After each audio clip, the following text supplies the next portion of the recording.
اعوذ باللہ من الشیطان الرجیم۔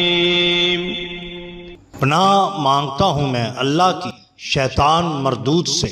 بسم اللہ الرحمن الرحیم۔ شروع اللہ کے نام سے جو بڑا مہربان نہایت رحم والا ہے۔ دا باٹم لائن کے ناظرین کرام السلام علیکم۔ محترم ناظرین، ہم اپنی آج کی ویڈیو میں حضرت سید شاہ چراغ لاہوری رحمت اللہ علیہ اور مغل بادشاہ شاہ جہاں کا واقعہ آپ کے سامنے پیش کریں گے، لیکن قبل اس سے ہم حضرت سید شاہ چراغ لاہوری کے بارے میں آپ سے چند گزارشات کرنا چاہتے ہیں۔ ناظرین، آپ جب پیدا ہوئے تو آپ کا نام عبد الرزاق رکھا گیا، لیکن آپ کے پیدا ہونے پر آپ کے دادا سید عبد القادر ثالث حیات تھے۔ انہیں سید عبد الرزاق کی پیدائش کی اطلاع دی گئی۔ اس خبر کو سن کر بے حد خوش ہوئے اور فرمایا کہ ہمارے گھر میں ایک چراغ پیدا ہوا ہے جو اس خاندان کو روشن کرے گا۔ اسی روز سے آپ چراغ شاہ کے لقب سے مشہور ہوئے۔ آپ کے والد کا نام نامی سید عبد الوہاب تھا۔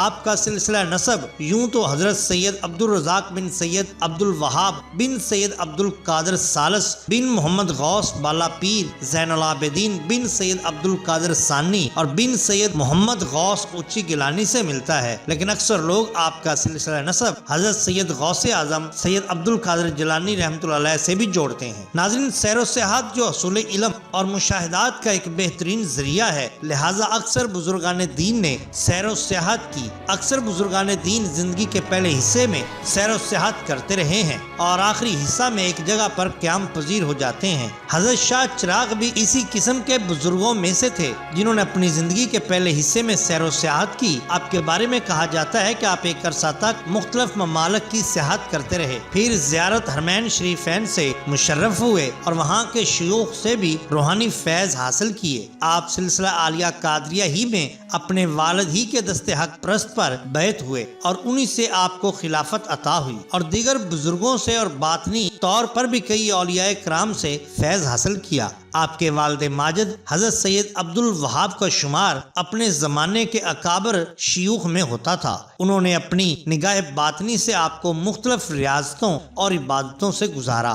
شاہ جہاں بادشاہ آپ سے غیر معمولی عقیدت رکھتا تھا۔ اس کی تمنا تھی کہ آپ کے کسی ایک صاحبزادے سے اپنی لڑکی منسوب کرے، لیکن آپ نے اسے پسند نہیں فرمایا۔ آپ کی سیرت کے بارے میں مفتی غلام سرور لاہوری لکھتے ہیں، مشائخ قادریہ عالیہ میں سے یہ بزرگ صاحب عبادت و ریاضت اور زہد و تقوی جامع علوم ظاہری اور باطنی تھے۔ ان کو سیر کا بہت شوق تھا۔ انہوں نے اکثر ممالک کی سیر کی اور آپ علوم باطنی اور شرافت، نجابت و سعادت اور شجاعت و سخاوت میں بھی جامع تھے، اور اپنے پدر بزرگوار سے خرقہ ارادت اور خلافت پایا تھا۔ جب پیدا ہوئے تو آپ کے جد امجد حیات تھے۔ انہوں نے فرمایا کہ ہمارے گھر میں چراغ روشن ہوا ہے جس سے پورا عالم روشن ہوگا، پس اسی روز سے شاہ چراغ کے خطاب سے مشہور ہوئے۔ آپ 22 ذکات سن 1068 کو اس دار فانی سے رخصت ہوئے۔ یہ مغل بادشاہ شاہ جہاں کا عہد تھا۔ آپ کو اسی جگہ دفن کیا گیا جہاں آج کل آپ کا روضہ مبارک ہے۔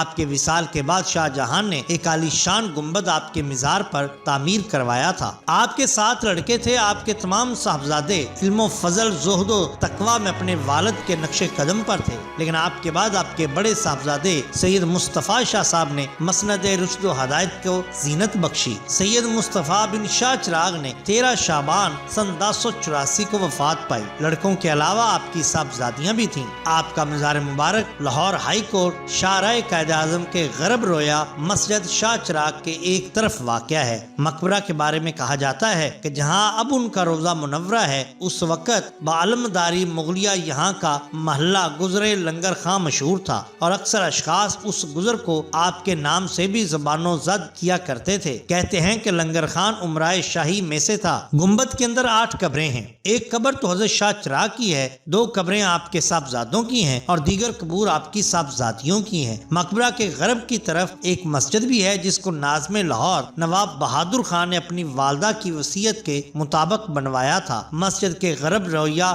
ایک چبوترا پر ایک مسیدہ سی 4 دیواری ہے جس پر حضرت شاہ چراغ کے مرید حضرت ثبوت شاہ کا مزار ہے۔ یہ شان ہوتی ہے اولیاء اللہ کی۔ اگر آپ کو ہماری یہ ویڈیو پسند آئی ہو تو لائک کیجئے، سبسکرائب کیجئے ہمارے چینل دا باٹم لائن کو، تاکہ ہم آپ کے لیے اور بھی بہترین ویڈیوز لا سکیں۔ اپنے دوستوں کا، گرد و نواح کے لوگوں کا بہت خیال رکھیے۔ اللہ اور اللہ کے رسول صلی اللہ علیہ وسلم سے بہت محبت کیجئے۔ آپ کا بے حد شکریہ۔ اللہ حافظ۔